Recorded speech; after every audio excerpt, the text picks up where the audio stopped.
뒤이어서 박용택 교수님의 발제를 준비하고 있는데요. 동시대 젊은 작가들의 한국화 작업에 대해서 발표해 주시겠습니다. 박용택 교수님은 기획자, 평론가로 왕성하게 활동하고 계시고요. 최근 앤티크 수집미학, 한국 현대미술 지형도 등의 책을 집필하셨습니다. 지금은 경기대학교에 재직하고 계십니다. 교수님 모시겠습니다. 오늘 제가 발표할 내용은 동시대 작가들의 동양화 작업인데요. 굉장히 광범위하고 또 동시대 또 젊은 작가 이것도 상당히 모호한 개념이라고 생각합니다. 다만 제가 오늘 몇 개의 이미지를 가져와서 제가 2000년대 이후부터 지금까지 접했었던 전시장에서 직접 봤었던 비교적 젊은 작가들의 동양화라고 일컬어지는 작업들을 한번 그룹핑해서 그런 작업들에 대한 개인적인 독해라고 그럴까요? 어떤 방식으로 동양화가 이전과 좀 다르게 이해되고 있다라든가 젊은 작가들의 작업들이 어떤 추이를 보여주고 있느냐라고 하는 것들을 거론하는 선에서 말씀드릴 수 있을 것 같습니다. 제가 보기에는 1980년대 중반 박생광과 황창배라고 하는 두 작가가 사실은 이 동양화 작업에 상당히 중요한 분기점을 이루고 있다는 생각이 듭니다. 그 두 작가가 이후 80년대 후반, 90년대까지 상당수 젊은 작가들에게 엄청난 영향을 끼친다고 생각합니다. 그래서 이른바 박생광 신드롬 또는 황창배 신드롬을 만들면서 그 이후에 젊은 작가들이 사서 그 이전에 동양화라고 했었던 작업들이 갖고 있었던 다소 전통에 대한 어떤 강박적인 생각, 인식들, 그다음에 지필목이라고 하는 재료에 선험적으로 부여된 어떤 정신성들, 그리고 전통적인 활원 내지는 그 인격이라든가 정신의 도야라든가 수양이라든가 수신이라든가 이렇게 좀 그런 수사적인 레토릭에 인해서 동양화라고 하는 은신의 폭을 상당히 제한했던 데서 좀 벗어나서 그냥 하나의 그림으로 작업으로 또는 굳이 그런 전통이나 정신성이라든가 하는 고리를 굳이 걸지 않아도 될 수 있는 작업으로의 확장이 가능했었고 이런 확장에 불을 질러주거나 혹은 그것들을 가능하게 했었던 용기를 먼저 보여줬던 이가 바로 박생광하고 황창배라고 생각됩니다. 그 이후에 사실은 많은 작가들의 작품들은 사실 그 작업들의 번안, 약간 차용 또는 어떻게 보면 좀 모방 또는 불가피하게 그런 것들의 깊은 영향 관계를 드러내는 차원에서 전개됐다고 생각됩니다. 그 이후에 이만수라든가 또는 김근중 씨의 벽화 작업이라든가 등등등등 사실은 다 그런 작업의 연장선에서 볼 수 있을 것 같습니다. 그러다가 그런 작업들이 2000년대 들어와서 지금 동시대 젊은 작가들에게는 조금 또 다른 차원에서 전개되고 있다는 생각이 듭니다. 그럼에도 불구하고 여전히 동양화라고 하는 것들은 그 재료 자체가 서양과는 다르게 이미 너무 깊은 역사적 그 흔적을 깊게 내재하고 있기 때문에 그 재료 자체에 부여되고 있는 그 특성이랄까요? 그 역사성 자체를 완전히 드러내기는 쉽지 않아 보인다는 생각이 듭니다. 다만 그 먹을 어떻게 구사하느냐라고 하는 건 조금 다른 문제일 것 같은데요. 김종욱 같은 작가는 제가 보기에는 무슨 단지 먹으로만 이루어졌지만 여기서의 먹의 쓰임은 선이라든가 모필의 어떤 운필의 힘 같은 거는 사실은 없습니다. 그건 마치 연필은 목탄에 문질러서 그리고 있다는 느낌을 주고 먹 자체를 자신이 표현하고자 하는 회화 이미지를 효과적으로 드러내는 차원으로 기능하고 있다는 생각이 들거든요. 이 상당히 먹의 쓰임이 상당히 달라졌다. 이 먹의 쓰임이 달라지는 작업들은 이후도 굉장히 많이 등장합니다. 그 다음에 먹의 쓰임에 대한 그 먹을 다루는 먹이라는 입자 내지는 먹을 운영해 나가는 먹을 이렇게 드러내는 차원에서의 모필의 그 쓰임새도 완전히 달라졌고요. 그 다음에 다루는 내용도 동양화는 이미 이전에는 어떤 특정한 소재들이라고 하는 것들이 주제라고 하는 것들이 어느 정도 이렇게 지정돼 있다고 그럴까요? 있었다면은 그런 것하고 좀 많이 달라지죠. 자신이 우연히 본 누군가의 옆모습을 약간 만화적으로 해학적으로 약간 비틀어서 유니크하게 표현하고 있는과 동시에 또는 공상, 상상 어떤 영화에서 봤던 장면들 이렇게 자기가 동시대에서 받았던 다양한 시각 정보라고 하는 것들이 이렇게 수목작업으로 거침없이 드러나고 있다고 하는 생각도 듭니다. 박재채 같은 경우도 물론 수목의 채색에 들어가지만 이 먹의 쓰임이라고 하는 것들은 굉장히 일상적인 자신의 삶에서 연유하는 주제들을 거느리는 방식으로 먹이 쓰임이 있다고 생각되고요. 이 작업도 제가 아주 젊은 작가인데 그 이후에는 이 작가가 작업하는 건 잘 못 봤지만 옥상에 사실 옥상이라고 하는 건 일상적 삶의 공간에서 약간 배제되어 있는 곳이고 여러 가지 쓰레기들이 집합되어 있는 곳이기도 한데 그 비가 내리는 옥상에 스티로폼으로 만든 작은 화분 또 자신의 주당을 보여주고 있는 뭐 맥주병들의 잔해들 또 거기에 도둑공이 뭐 이런 아주 그냥 일상에서 흔하게 볼 수 있는 자신의 삶의 근절에서 포착할 수 있는 장면들을 주룩주룩 수목으로 번져서 포착하고 있는 것들이 수목이 어떤 걸 그려내야 된다고 하는 어떤 소재주의에서는 일단 벗어나고 있다고 하는 것들이 동시대 젊은 작가들에게 두드러진 특징인 것 같습니다. 이런 것도 사실은 뭐 수목이라고 하는 걸 이용하지만 거의 일러스트레이션이라든가 그래픽한 느낌이 들고요. 이런 식으로 자기만의 어떤 서사를 거느리고 있는 장면으로 치환하고 있다는 즐거움도 들고 또는 이것도 사진스가 좀 좋지 않지만요. 먹이라고 하는 걸 사용하는데 먹을 가지고 먹이 스스로 자발적으로 자동 분열되고 있는 것 같은 자가 증식을 하고 있는 것 같은 그래서 어떤 구체적 형태를 지시하지는 않지만 먹 자체가 계속 끊임없이 화면에서 증식해 나가는 그 과정 자체를 먹이라고 하는 재료가 지니고 있는 불가피한 어떤 그 파장이랄까요? 그런 것으로 접목시키는 그런 작업이라는 생각이 들었습니다. 이 작가는 뭐 동양화 작가도 서양화 작가는 구분은 없습니다. 이진경이라고 그래서 덕성에서 서양화를 전공했지만 모필로 먹으로 홍천에 있는 자신의 작업실에서 이렇게 작업하고 있는 자신의 일상을 마치 옛날에 유고도라든가 선비들의 그림에서 보여지는 깊은 산속의 집에서 작은 집에서 이렇게 공부하거나 수신하는 그런 장면들을 떠올리는 그런 작업을 아주 편하죠, 그렇죠?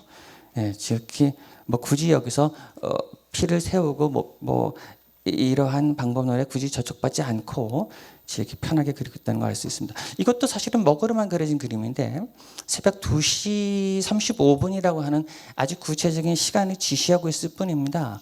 여기서는 캄캄한 아마 이 시간대에 자신의 작업실에서 내려다본 동네 풍경 또는 골목길 그리고 그 골목길에 주차되어 있는 차와 그것들의 어느 일부를 비춰주고 있는 빛들로 이루어진 흑백 사진 같은 아주 침묵으로 절여져 있는 풍경인데 그것이 아까 김종옥 그림처럼 먹 자체를 거의 선 없이 쭉쭉 문질러서 칠하고 있습니다. 물론 이런 벽이라든가 이런 건 아직 표현의 미숙함은 보이지만 먹을 가지고 저렇게 그런 풍경들을 정서적으로 보여주고 있는 저는 좀 확실히 좀 달라지는 부분을 생각됩니다.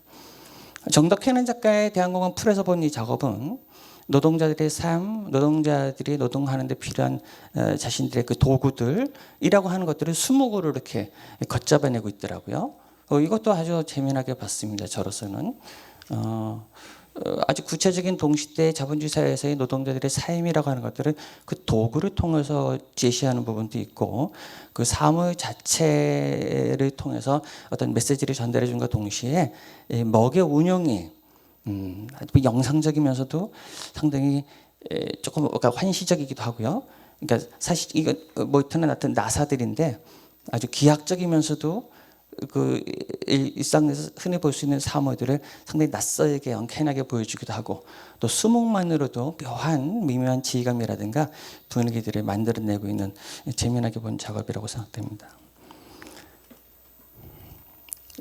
제가 재미나게 본 것들을 말씀드리고 있습니다. 그래서 여러분들이 좀 당황하실 것 같은데 근데 사실은 평론도 제가 재밌는 걸 찾지 뭐 재미없는 걸 못하러 찾으러 다니겠어요? 그리고 굳이 뭐 이게 유명하다, 이게 좋은 작가다 그런 건 저한테는 별로 의미가 없는 것 같아요. 그냥 제가 돌아다니면서 이거 참 재밌다. 물론 그 뭐가 재밌느냐라고 하는 것들을 엄밀하게 추적하고 들추어내는 것은 아주 곤혹스러운 문제긴 하지만 아주 피상적으로 말씀을 드리지만 어쨌든 그런 요소들을 보여드리고 있습니다. 이거 상당히 아주 전통적이라는 생각이 들었습니다. 정용국의 작업인데 제가 지금 젊은 작가로 오지만 사실은 이 작가들이 뭐 20대는 없습니다. 왜냐하면 사실 20대 때 자기 작업을 아주 탁 보여주기는 만만치 않아 보여서요. 모르겠습니다. 그런 뭐 천재들에게 보통 한 30대, 40대, 50대까지도 올라가는데 어쨌든 그래도 지금 활동하는 비교적 젊은 세대들의 작업인데 정용국의 뭐 안개의 속도라든가 제목이 무슨 터너 그림 같죠? 예, 안개의 속도 이것도 이제 산을 마치 정주영의 인왕산 그린 페인팅을 연상시키는데 이것도 안개의 속도예요. 수목을 가지고 제가 보기에는 여전히 자연적인 소재를 포착하지만 그 자연적인 소재에 보여지고 있는 비가시적인 것들을 건드리고자 하는 것 같아요. 그러면서 굉장히 전통의 한 고려를 걸고 있다.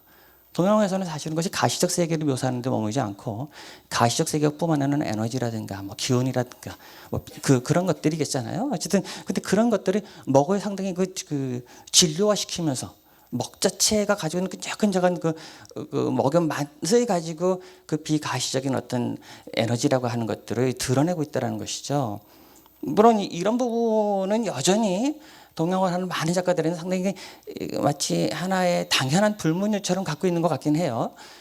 그 비가시적인 것, 그 기운 생동하는 것, 뭐 김호덕 작업도 그렇고 정용도 제가 보면 그런 맥락에 있다고 생각되고요. 그런 작업들은 꽤 많이 있다고 생각됩니다. 조금 더 다른 맥락에서는 이것도 저는 아주 흥미롭게 보는 수목 작품, 여러분 좀 당혹스럽겠지만 이건 탁본입니다. 사실은 길이 지나다가 바닥에 깔려 있는 이런 구조물들, 뚜껑, 맨홀 뚜껑 같은 거겠죠. 그러면 상수도 뚜껑도 있고 거기는 뭐 서울시청이라는 이름으로 돼 있기도 하고 뭐 여러 가지 통신 그 케이블이 들어가는 그 매립한 뚜껑이 있기도 하고 그런 뚜껑들을 표면을 전통적인 탁본 기법으로 계속 떠나가는 작업입니다. 먹으로. 이건 탁본이라고 하는 것도 어떻게 보면 굉장히 흥미로운 작업인데 도시를 이렇게 하나의 기후겠죠. 하나의 도시 바다가 이루고 있는 다양한 기후들의 표정들을 이렇게 세우면서 흔적들이 떠나가고 있다. 바닥이라고 하는 것도 시즌 3이 이루어지는 구체적인 공간인데 그 공간에 바짝 붙어가고 있다는 느낌. 동양화, 보통 전통적인 동양화라는 게 하나 이념적이라고 할 수 있다면 이런 작업들은 그것과는 굉장히 다른 방향에서 바닥에 쫙쫙 붙어나온 이른바 수평성 같은 거 우리가 흔히 인스톨레이션이라는 것도 어떻게 보면 수직성의 세계를 이렇게 무너뜨리는 건데 일상의 삶으로 귀환시키는 것 일상과 미술의 관계를 구분을 아주 모호하게 만드는 것 뭐 그런 차원에서 아주 흥미롭게 접했습니다. 바닥에 있는 거 다 떠나가고 있다. 붙어나가고 있다. 마치 뱀의 이동, 뱀이 자신의 그 몸으로 바닥에 쫙쫙 붙어나가잖아요. 그런 게 아주 흥미로웠었습니다. 뭐 김진석 씨 표현으로는 포월이라고 말해볼 수 있는데,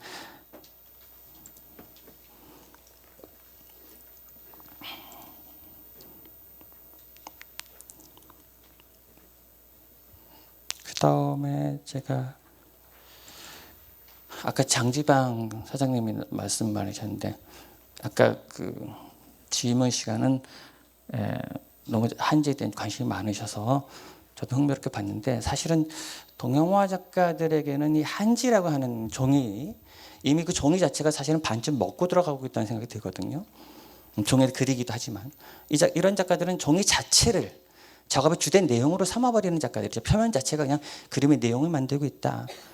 한지를 찍찍 찢어가지고 꼴라주 한 것처럼 해서 자개장을 만들고 있어요. 너무너무 재밌게 봤는데 김미겸이라는 작가인데 좀 시간이 지났지만 일종의 세부터 캔버스, 변형 캔버스 명확한 사각형의 화면에서 이루어지지 않지만 부정형의 형태를 보여주고 있지만 그것 자체가 그대로 하는 사물을 지시하고 벽에 붙어가지고 쉬지 않은 자개장처럼 보이는 동시에 그 한지라는 물성 거기에 착색되는 먹 색감이 또 부분적으로 비어있는 부분들이 자기의 반짝거림이라고 하는 것들을 이렇게 다 동시에 보여주고 있는 아주 매력적인 작업이었다고 생각합니다. 이런 것들은 우리의 전통적인 목가구, 고가구라고 하는 그 소재를 그대로 한지 표면으로 이렇게 세우는 작업이기도 하고 어쨌든 재밌게 봤습니다.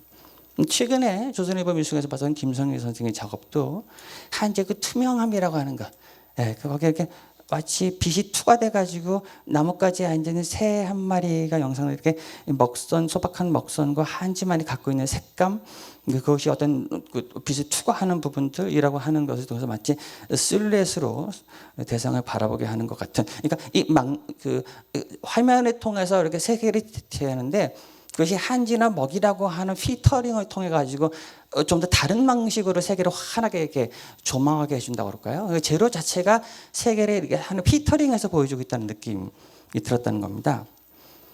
이 작업은 사실은 뭐 그 전공이 중요하지 않아요. 박자인의 작가는 원래는 조각을 전공했습니다만 한지에 다 일일이 향으로 태워서 구멍을 만든 겁니다. 향으로 태우기, 한지 태우기. 그러니까 이 무수한 점들로 이루어진 이 환각적인 풍경은 한지들이 다 불에 타가지고 오그라드는 그 흔적들이 꼬물꼬물꼬물하게 뭔가 어떤 이미지를 만들어주는데 그 이미지는 아까 황창배 선생님의 그 비라고 하는 그 장면 같기도 하잖아요. 환각적이고 몽환적인.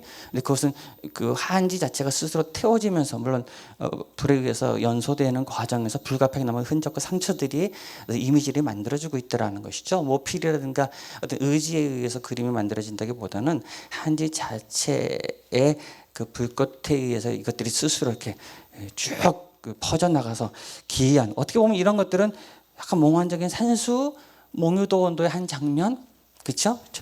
절벽 그 바위의 주름들 이런 것들도 물론 제 생각입니다만 그런 것들이 연상이 되더라는 것이죠.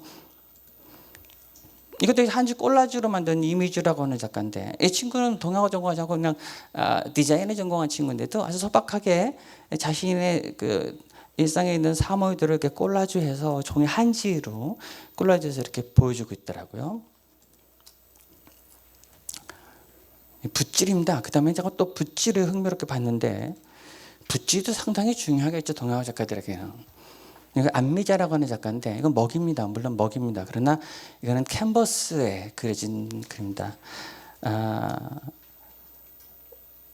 뭐 어떤 그 외부 세계를 연상시키는 구체적 이미지가 없기 때문에 추상이라고 말할 수 있지만 뭉클뭉클하게 그 꿈틀거리는 먹들이 쫙 퍼지고 번져나가는 자취가 뭐 그 이전에 이제 수목 추상이라고 하는 것들 필세라든가 은필이라든가 또 뭐 그런 것들을 과도하게 강조했다면 그런 것 없이 그냥 쫙쫙 화면에 점유해 나가는 먹들의 굵직한 뭉치들이 뭔가 매력적인 느낌을 줬던 것 같아요. 이 작가도 물론 서양어 전공 작가지만 저는 훨씬 먹에 대한 해석이 아주 좋다라고 보고 있는 작가입니다.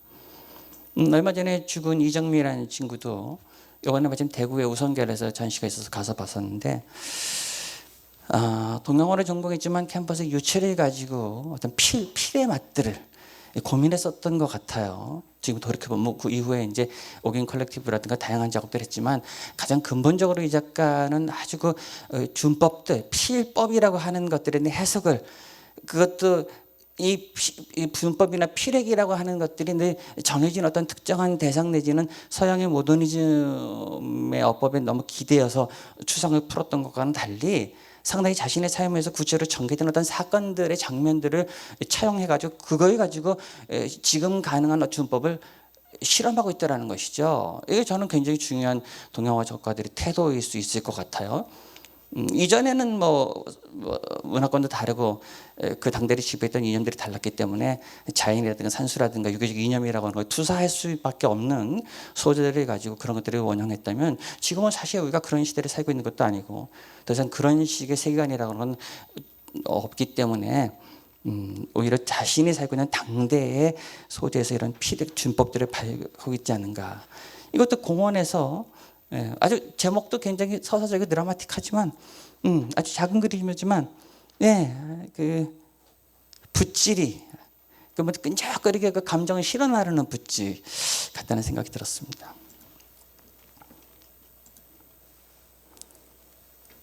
제가 김호덕 선생님 작업 중에서 개인적으로 참 좋아하는 작업인데 광목천의 수목으로 이루어졌지만 물론 좀 시간은 됐지만 산산산 돌돌돌 나무나무나무라고 하는 문자들이 끝없이 이거를 채우면서 스스로 표명하고 있는 그림입니다. 이런 것들은 어떻게 보면 동양화라고 하는 것들이 서화동원, 서화동체, 문자와 그림이 분리되지 않았었던 것들을 강렬하게 환기시키는 작업인데 경쾌하게 그냥 막 걷잡을 수 없이 파생돼 나가는 어떤 자연의 기운들이 문자로 발화되고 의성어가 되기도 하고, 그러면서도 그것이 산과 나무와 돌을 지시하기도 하고, 종잡을 수 없는 문자이자 이미지이기도 하고 이미지이기도 하고 문자이기도 하고, 그런 작업들이라고 생각합니다. 이런 데 영향을 받는 거는 당연히 뭐 많은 문자 작업들인데요. 그런 것들은 유승호, 물론 유승호도 우리가 사실은 뭐 전공이 서양어긴 하지만 제가 보는 굉장히 동양화적인 코드를 아주 잘 차용하고 있는 작가라고 생각하는데, 이건 꽃이지만, 이건 로테링 펜으로 그리는 꽃이지만 사실은 가까이 보면 다 히히히히라고 하는 문자입니다. 꽃들이 히히낙낙거리는 것 같아요.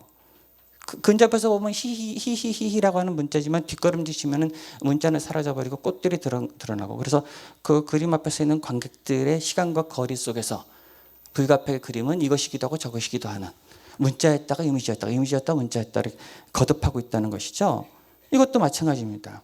이것도 야호입니다. 가까이 들여다보면 로터링 펜으로 그 문자들이 쫙 세포처럼 퍼지면서 어떤 특정한 산들이 지시하고, 그러다가 문자로 수렴되고 산으로 퍼지고, 뭐 이런, 그와 동시에 이거는 굉장히 그림 보는 관자를 이렇게 관자에서 완성되는 거잖아요. 내가 가까이 가면은 야호고 히히히고 뒷걸음질면 산이라든 꽃이 되는 거는 그 그림이 어떤 작가라는 주체에서 결정적으로 완성되는 것들이 당연하게 보여진다기보다는 그 작품 앞에 서 있는 관자들에 의해서 그림이 결국은 완성되는 거겠죠.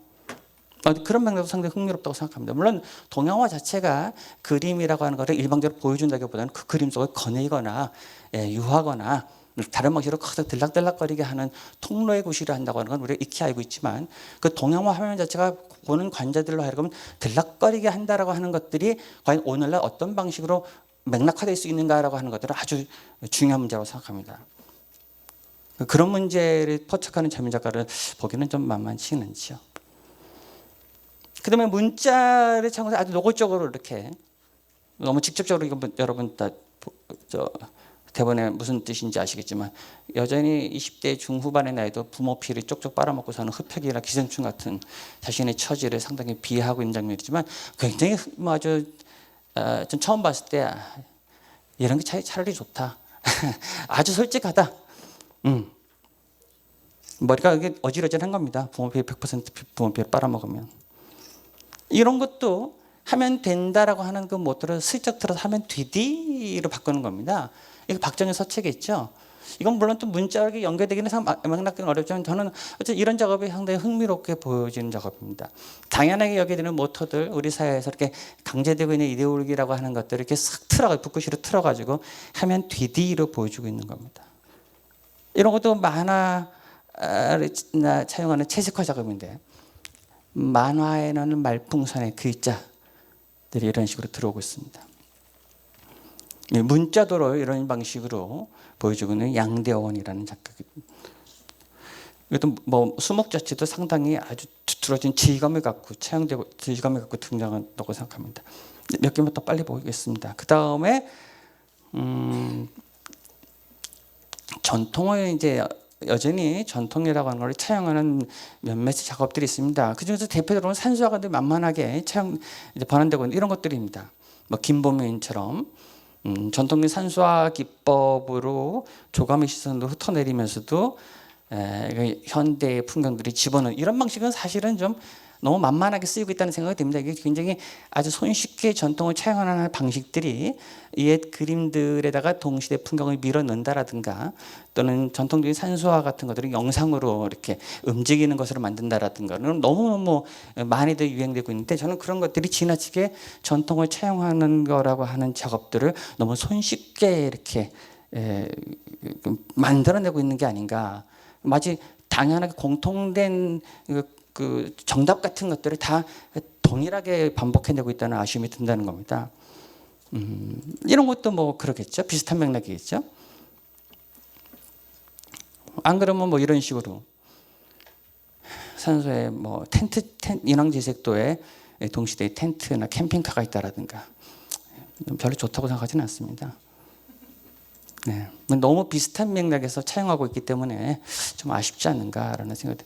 그게 과연 전통을 차용하는 방식일까요? 오히려 저는 제가 아주 꽤 됐지만 2002년도에 박윤영 작업을 봤을 때 굉장히 흥미로웠어요. 이건 벽지입니다. 벽지. 국화꽃 무늬가 있는 벽지입니다. 거기서 국화를 좀 도드라지게 칠했을 뿐이에요. 우리가 산소화하는 국화라고 하는 것들은 여전히 하나의 이념적 표상으로 제시되고 있는데 반해서 이 작가는 일상에서 국화 벽지에서 국화를 찾아내는 겁니다. 이거 아주 전통을 살짝 틀어버리기도 하고 동양화를 추구한다고 보면 이미 동양화적인 것들이 우리 삶에 얼마나 편지되어 있는가라고 하는 것들을 다시 보게 해주죠. 네, 이런 것도 박재철 작가의 난인데, 난 요새 우리가 뭐 옛날 선배들의 고고한 지존의 재계를 표상하는 난이라고 하는, 지금 전시 때마다 이런 난 화분 뭐 승진했다라든가 어디 갔다라든가 난 화분은 너무너무 흔하게 퍼져 있는 거 아닐까요? 그런 방식으로 난이라고 하는 표정을 지나치게 이렇게 뭐랄까 그 닳고 달아버린 어떤 그 표상이 되는 거 아닐까요? 예. 지나치게 상투화되는 거 있는 게 아닐까요? 손동현 같은 작가도 아주 중요로운 작가인데, 조선시대 초상화 영정이라고 하는 틀에 동시대 대중문화의 스타를 이렇게 집어넣어버리는 아주 일관되게 이런 작업을 꾸준히 하고 있다고 생각합니다. 오히려 전 초기 이런 작업이 상당히 좋은데, 그 음차로 영웅 배투만 선생상이라고 해가지고 소리 나는 대로, 물론 이거는 실제 배트맨을 중국인들은 이렇게 표기하지요. 영웅 배트맨 선생상이라고 해가지고 우리들이 전통적인 초상화라고 하는 양식에 당연히 기대고 있는 것들을 여지없이 깨면서 동시대의 도상들이 이런 식으로 차용되고 있는 건 아마 동시대 대중문화의 세례를 익숙하게 받았던 젊은 세대들의 당연한 그 태도나 그림이라고 생각합니다. 그런가 하면은 이게 이제 책가도 형식이죠. 책가도. 뭐 민화나 책가도지만, 물론 이것은 그 이정은이라는 작가가 아마 이거 제가 헌책방이었던 것 같아요. 헌책방에 이렇게 책꽂이, 거기 정신없이 빼곡히 쌓여 있는 헌책들, 물론 이거 보시면 다 미술과 관계된 책이기 때문에 이 친구 관심 있는 책들을 보여주기인데, 이렇게 막 무질서하게 있는 오히려 이런 그림들에서는 매우 흥미롭게 봤는데, 최근에 이화의 갤러리에서 이렇게 바뀌었더라고요. 장디 채색으로 책가도, 이건 책거리가 되겠죠. 이런 그림들은. 저는 이게 훨씬 좋습니다. 정용성이라는 작가인데요. 이것도 무슨, 물론 이런 식으로 초상화 기법은 아니지만 전신상으로 그림을 그렸어요. 말 안 듣게 생긴 고등학생, 여학생입니다. 지금 머리하고 헤어스타일, 뭐 안경 쓴 거, 그 다음에 조끼 바깥으로 내놓은 흰색 블라우스, 그 다음에 짧은 치마인데 학교에서 하루 종일 앉아 있으면 불편하니까 안에 추리닝을 받쳐입었는데 추리닝이 무릎까지 나온 거 보십시오. 그 다음에 삼디다스라고 하는 샌들을 신고 있는데 그것도 한쪽 떨어져 나가가지고 탭으로 대충 딩딩 감았어요. 그러니까 온전히 오랫동안 장시간 앉아서 공부한 학생은 아닌 것 같아요. 그렇지만 이게 바로 여학생도입니다. 여학생도. 오늘날 여학생도라는 거죠. 이게 아주 너무 흥미롭게 봤습니다. 그 다음에 시간이 없으니까 빨리 보도록 하겠습니다. 그 다음에 제가 크게 두 가지가 더 있는데, 하나는 그냥 하나의 회화로, 동양화와 서양화 그런 구분 없이 하나의 회화. 근데 그것이 어떤 회화냐? 동상에 퓨전된 회화기도 하고, 전통적인 것과 서구 모더니즘과 또는 그 이후에 받아들인 것과 대중문화와 뭐 이런 것들이 막 그냥 다 혼용되어 있는 하나의 그냥 하나의 회화의 개념으로서. 이거 한지 채색의 아크릴 그린 건데 거의 뭐 독특한 상상력을 보여주는 이야기 그림이라는 생각이 듭니다. 먹으로만도. 이것도 불화라고 하는 불화에 보이는 그 만다라적인 것들을 자기 나름대로 자의적으로 해체하고 구성해가지고 독특한 채색 세계를 만들어 보이고 있는 이피라고 하는 작가입니다. 이것도 수입품 모여 그래서 종이 한지 채색입니다. 이게 요새 젊은 작가들이 보여주고 있는, 물론 이런 것도 너무 엇비슷한 도상으로 연출되고 있다는 아쉬움은 있지만, 이런 거는 이제 더 이상 뭐 수목에다 채색이라는 그런 부분 없고 그냥 하나의 그 회화 범주로 논할 수 있지 않을까. 이런 것도 거의 그 어떻게 보면 이것도 굉장히 우리의 불안한 탱화적인 시선이기 때문에 물론 거기에 주목한 거는 이미 80년대 두렁이라는 멤버가 있었지만 동양화에서 이런 방식으로 끌어들인 작업들이 요즘 젊은 친구들이 많은 것 같습니다. 보십시오. 비슷비슷하죠? 김정영의 환상목욕탕이라는 작품입니다. 이것도 아까 이 피작과 유사하죠? 오재택이라는 작가 작품인데요. 이건 물론 이만나라는 작가지만 잠깐만요. 이 작업을 보시게.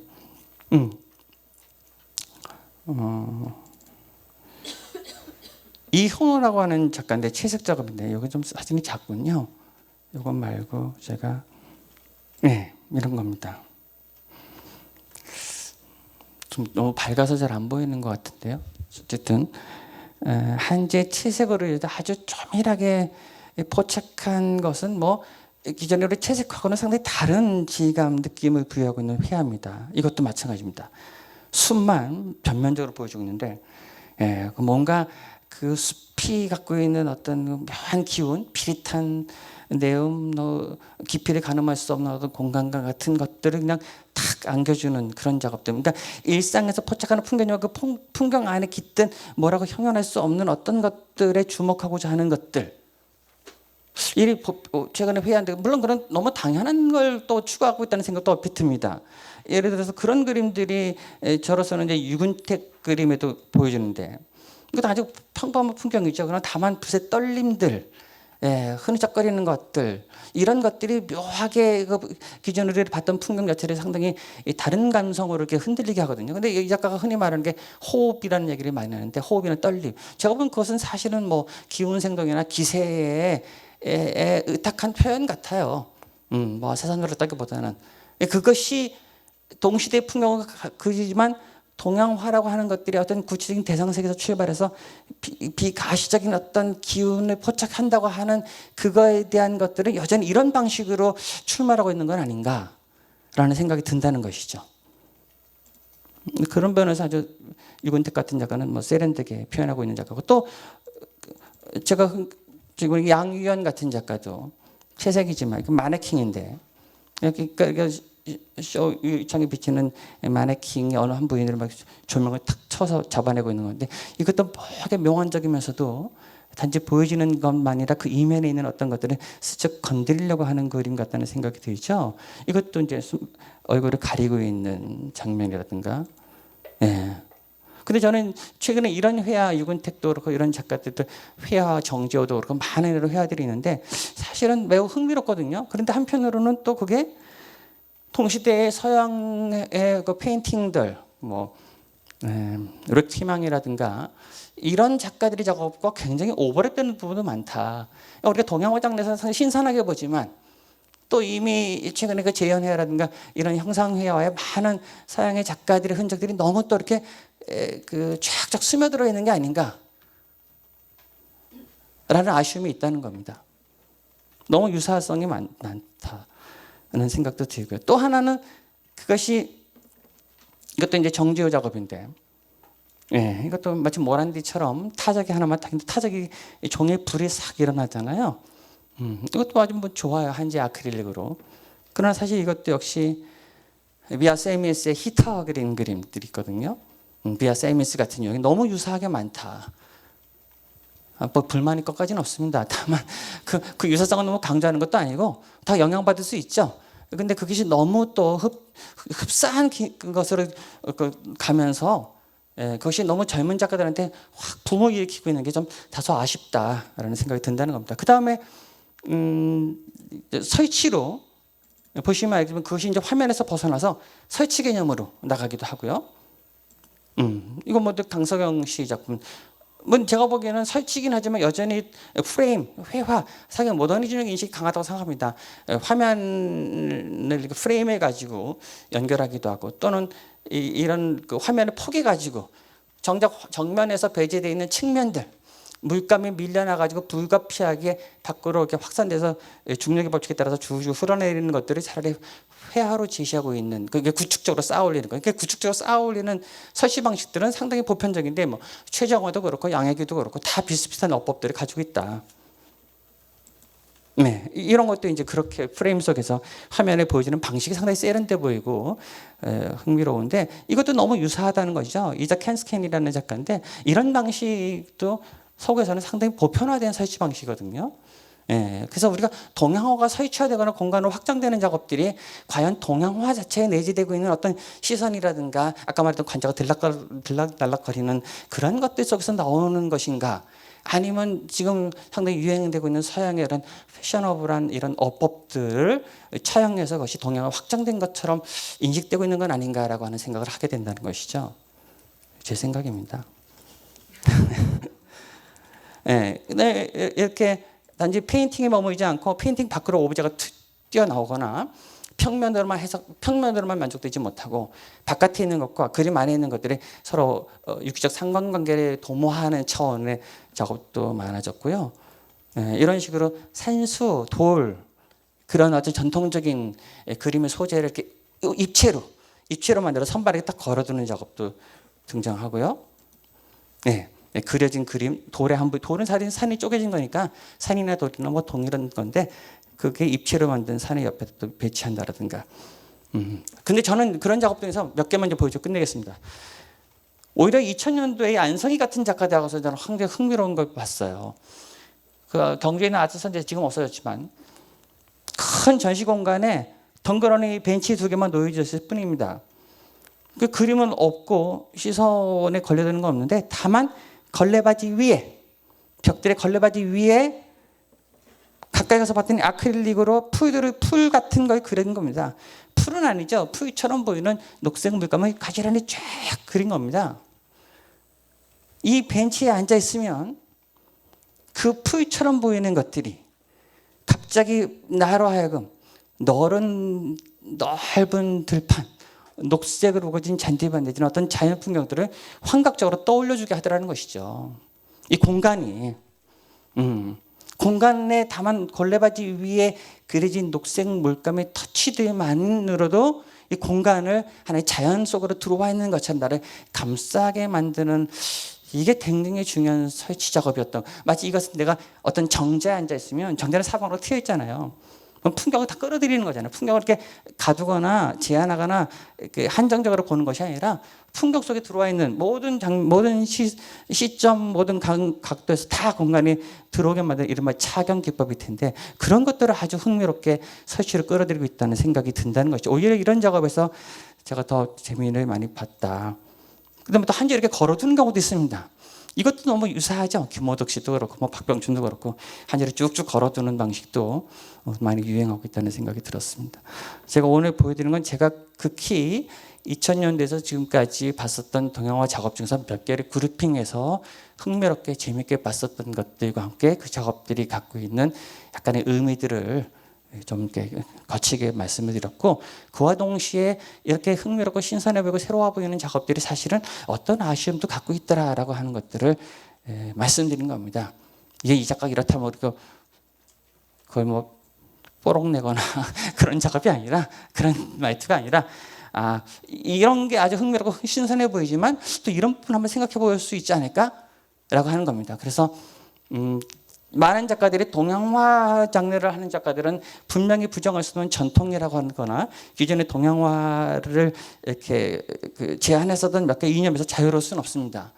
여기서 중요한 건 동양화의 독해들, 동양화로 여겨지는 독해를 저마다 다른 방식으로 더 활기차게 풀어나가야 될 것 같아요.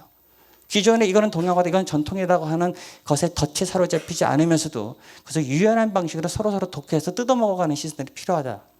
정체성이라든가 나는 누구냐라든가 동양화는 무엇인가라는 질문을 거하게 던지지 말고 뭘 할 수 있을까 동양화로, 이런 부분들을 좀 더 적극적으로 개진하는 것이 필요하지 않을까 이런 생각 가져봤습니다. 감사합니다.